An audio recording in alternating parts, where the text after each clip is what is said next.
கல்யாணம் ஃபிக்ஸ் ஆயிடுச்சா? தமிழ் மேட்ரிமோனிக்கு தேங்க்ஸ் சொல்லணும். 26 வருஷத்துக்கு முன்னாடி இதே தமிழ் மேட்ரிமோனி மூலமா தான் இவ அம்மாக்கும் கல்யாணம் பண்ணேன். கல்யாணம்னாலே தமிழ் மேட்ரிமோனி தான். வணக்கம் and welcome to Thiru tax.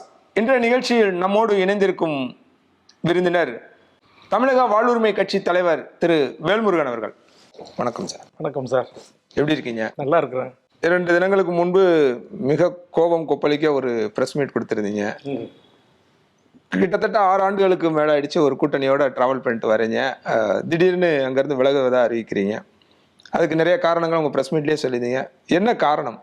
என்ன காரணம் என்பதை தான் ஏற்கனவே நேர்காணலில் சொல்லியிருக்கீங்க, ஊடகங்களில் சொல்லியிருக்கிறேன். எனக்கு நான் ஒரு சட்டமன்ற உறுப்பினராக பதவி வாங்கி சட்டப்பேரவை உள்ளே செல்வது அந்த மக்களுக்கான குரலற்ற மக்களின் குரலாக ஒலிக்க வேண்டும் என்பதற்கு தான். அப்படி 5 ஆண்டு காலமாக நான் தொடர்ந்து ஒலித்த அந்த குரலுக்கான ஒரு நியாயமான தீர்வு, ஒரு நியாயமான நீதி கிடைக்க பெற்றிருக்கிறதா என்கிற போது அது கிடைக்கப்பெறவில்லை.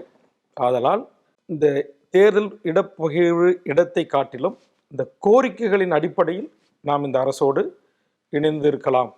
அந்த கோரிக்கைகளை நிறைவேற்றி தருகின்ற போது அந்த கோரிக்கைகளுக்கு உரிய முக்கியத்துவத்தை அதிக முக்கியத்துவத்தை தர வேண்டும் என்கிற அடிப்படையில் நான் சில கோரிக்கைகளை பட்டியலிட்டு கடந்த 5 ஆண்டுகளாக வாய்ப்பு கிடைக்கின்ற போதெல்லாம் திரும்ப திரும்ப முதலமைச்சர் கரங்களிலும் கவன ஈர்ப்பாக, ஒத்திவைப்பாக, சிறப்பு கவன ஈர்ப்பாக, நேரமில்லா நேரத்தில் கை தூக்கி இப்படி பல கட்டங்களில் போராடி இருக்கிறேன். அதை நீங்கள் அறிவீர்கள். அப்படி போராடுகின்ற போது தான் அங்கே இருக்கிற மூத்த அமைச்சர்கள், பெரும்பாலான அமைச்சர்களுக்கும் எனக்கும் நேருக்கு நேராக கடுமையான வாதம். அதெல்லாம் நேரடி ஒளிபரப்பு இல்லை, அதில் வெளியில் வர்றதுக்கு வாய்ப்பு இல்லை. ஆனால் மாடத்தில் அமர்ந்து நம்முடைய சட்டப்பேரவை நடவடிக்கைகளை கவனிக்கின்ற பத்திரிகை பேர் அத்தனை பேருக்குமே தெரியும். ஒவ்வொரு நாளும் போர்க்களம் தான், சண்டை தான். அதை விட பேரவைத் தலைவருடைய எனக்கு அவருக்குமான வாக்குவாதங்கள் கடுமையாக இருக்கும். அப்போ இது எல்லாம் எதற்காக அந்த கடுமையாக நான் வாதிட்டனோ போரிட்டனோ அதில் 90% மேல் நிறைவேற்றப்படவில்லை. ஆக ஒரு முறை எம்எல்ஏ ஆகியிருக்கிறோம், கூட்டணி வச்சு எம்எல்ஏ ஆகி இப்படி நம்ம ஃபைட் பண்ணி கேட்குறோம், அதை இவங்க செய்ய மாட்டேன்றாங்க. அப்போ நம்ம இடத்தை கூட எனக்கு தர வேண்டாம், இந்த தமிழ் சமூகத்திற்கான மிக முக்கியமான இந்த கோரிக்கைகளை நீங்கள் நிறைவேற்றி தந்தால் போதும் என்று நான் சொன்ன போதும் கூட அதற்குரிய மரியாதை இல்லை. இத்தனை வாக்குவாதம், இவ்வளவு அவங்க 2 பேத்துக்குள்ள இப்போ நீங்கள் மூத்த அமைச்சர்களாக இருக்கட்டும், பேரவைத் தலைவராக இருக்கட்டும், இவங்களோட வாக்குவாதம் பண்ணுறீங்க, தொடர்ச்சியாக இதை பற்றி அவங்களோட கவனத்துக்கு எடுத்துகிட்டு போகிறீங்கன்னு சொல்கிறீங்க இல்லையா? இது முதலமைச்சரோட கவனத்துக்கு போயிருக்கா? அப்புறம் என்ன சட்டமன்றத்தை தானே முதலமைச்சர் தானே உட்காந்துட்டு இடத்துல பார்த்துட்டு இருக்கிறாரு. நான் ஒரு கவன ஈர்ப்பு கையெழுத்து போட்டு கொடுத்தேன்னா கண்டிப்பாக அவருடைய கவனத்துக்கு போகும்ல. அவங்க கூட இருக்கிற துறை அதிகாரிகள், செயலாளர்கள் கொண்டு போய் அவர்கிட்ட சேர்த்தாங்களா இல்லையான்றது அது அவருக்கு தான் வெளிச்சம். ஆனால் நான் சட்ட மரபு பிரகாரம், விதியின் பிரகாரம் நான் இந்த கவன ஈர்ப்புகளை கொடுக்குறேன்.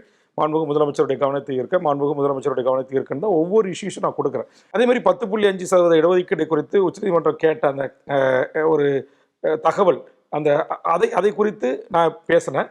நான் பேசிய பிறகுதான் அவர் அதற்கான ஒரு ஆணையத்தை அமைத்தாங்க. இன்றைக்கி அந்த ஆணையத்துக்கு தமிழ்நாடு அரசு சம்பளம் கொடுக்குது. ஆனால் அந்த ஆணையம் இயங்கவே இல்லை. அப்போ செய்ய வேண்டும் என்ற நோக்கத்தோடு அறிவிக்கப்பட்ட ஓய்வு பெற்ற நீதியரசனுடைய இந்த சாதிவாரி கணக்கெடுப்பு நடத்துவதற்கான ஆணையம் அல்லது வன்னியர்களுக்கான 10.5% கொடுப்பதற்கு அவர்கள் எந்தெந்த நிலைமையில் இருக்கிறார்கள் என்பதை ஆய்வுகளை தயார் செய்கின்ற இந்த நீதிபதிகள் கொண்ட இந்த குழுக்கள் எல்லாம் ஏன் இயங்கவில்லை? அப்போ இதை தடுத்தது யார் அப்படின்ற கேள்வி எனக்குள் எழுந்து அதை நான் கேட்டிருக்கிறேன். அதுக்கு எந்த பதிலும் இல்லை. அமைதியாக முதலமைச்சர் உட்காந்துருப்பார், இல்லைன்னா நான் பேசும்போது அப்படியே எழுத்து மாதிரி அறைக்கு போயிடுவாங்க.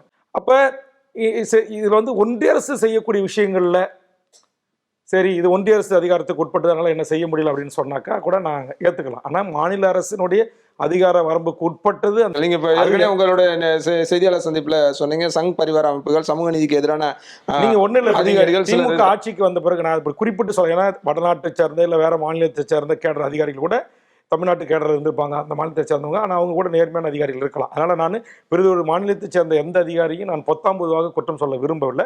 ஆனால் எனக்கு தெரியும், திமுக ஆட்சிக்கு வந்த பிறகு தமிழ்நாட்டுடைய உயர் பதவிகளில், நான் சொல்கிறது ஐஏஎஸ்லேருந்து ஐபிஎஸ்லேருந்து எல்லா உயர் பதவிகளிலும் தமிழர் அல்லாத பிரிதொரு மாநிலத்தை சேர்ந்தவர்கள் அல்லது ஆர்எஸ்எஸ் சித்தாந்தம் உள்ளவர்கள் எத்தனை சதவீதம் பேர் கோலோச்சினாங்க.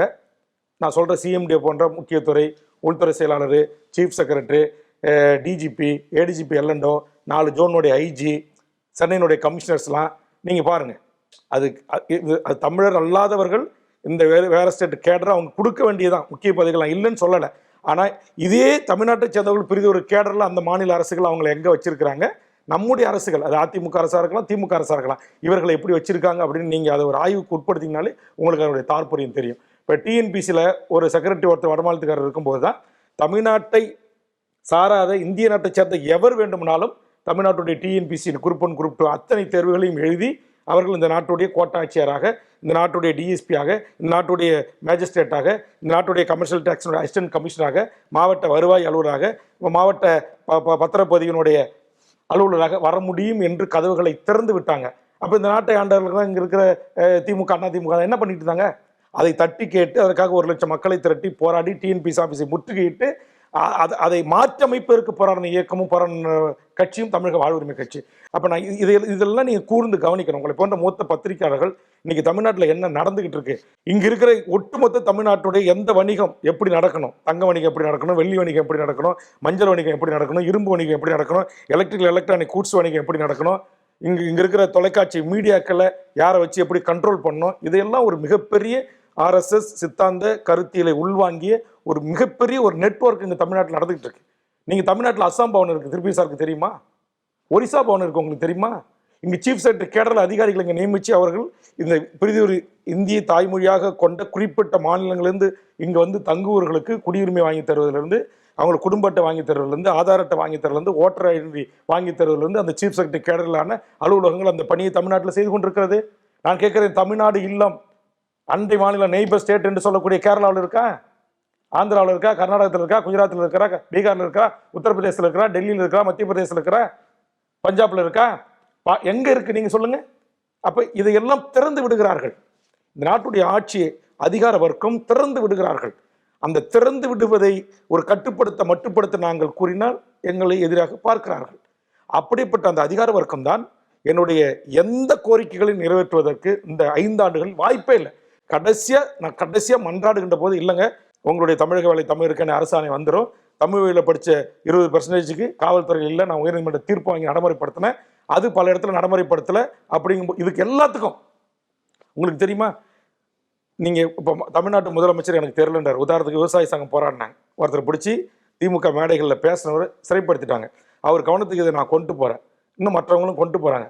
அப்படியா, எனக்கு தெரியவே தெரியாது அப்படின்றார். அப்போ ஒரு திமுக மேடையில் பேசிய ஒரு சமூக செயல்பாட்டாளரை ஒரு வடமாற்றத்தில் ஒரு எதிர்ப்பு நில எதிர்ப்பு போராட்டத்தில் அவரை வந்து குண்டாஸ் டீடைன் பண்ணுறாங்க. முதலமைச்சர் தான் அந்த காவல்துறைக்கு பொறுப்பு, அவருக்கு தெரியல அப்படின்றாரு.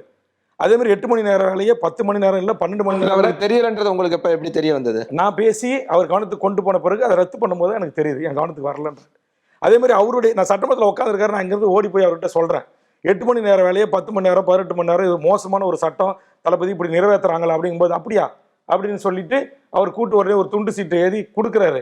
கொடுக்கறதுக்காட்டி பேரவைத் தலைவர் ஆவார்கள், இச்சட்டத்தை எதிர்ப்போர் இல்லைங்க, ஆதரிப்போரை அதிகம் என்கிற சட்டம் நிறைவேறியது அப்படின்ட்டார்.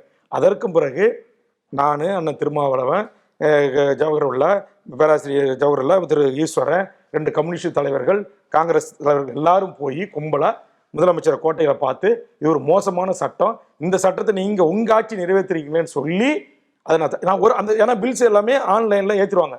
ஒரு பில் பாஸ் ஆகுதுன்னா 1 வாரத்துக்கு முன்னாடி சட்டமன்ற உறுப்பினருக்கு நோட்டீஸ் கொடுக்கணும். அப்படி எந்த சட்டத்துக்கு கொடுக்கறதே இல்லை. நான் சேலஞ்ச் பண்ணி சொல்றேன். இதெல்லாம் நான் கேட்கிற போது இவர்களுக்கு மிகப்பெரிய குடைச்சலா இருக்கிறேன். அதே மாதிரி இப்போ உங்களுக்கு கொண்டு வந்தாங்க தனி பல்கலைக்கழகங்களுக்கு தாரை வாக்கு 25 ஏக்கர் இருந்தால் ஒரு பிரைவேட் சிறுபான்மைன்ற பேரில் பீகார், உத்தரப்பிரதேசம், ராஜஸ்தான், மத்திய பிரதேசக்காரன் எவன் வேணுமாலும் இங்கே வந்து பல்கலைக்கழகம் தொடங்கலாம் அப்படின்னு அது எந்தவித வரமுறையும் கிடையாது. இல்லை ஒரு மசோதா கொண்டு வராங்கன்னா சக எம்எல்ஏவுக்கு அதை சொல்றது. அன்னைக்கு காலையில் நாங்கள் வந்து பார்த்தா அங்கே கணினியேற்றம் செய்யப்பட்டிருக்கோம். ஆனால் அந்த பில்ஸை பேப்பராக எங்களுக்கு 1 வாரம் முன்னத்திற்கு கொடுக்கணும் என்பது சட்டம் விதி.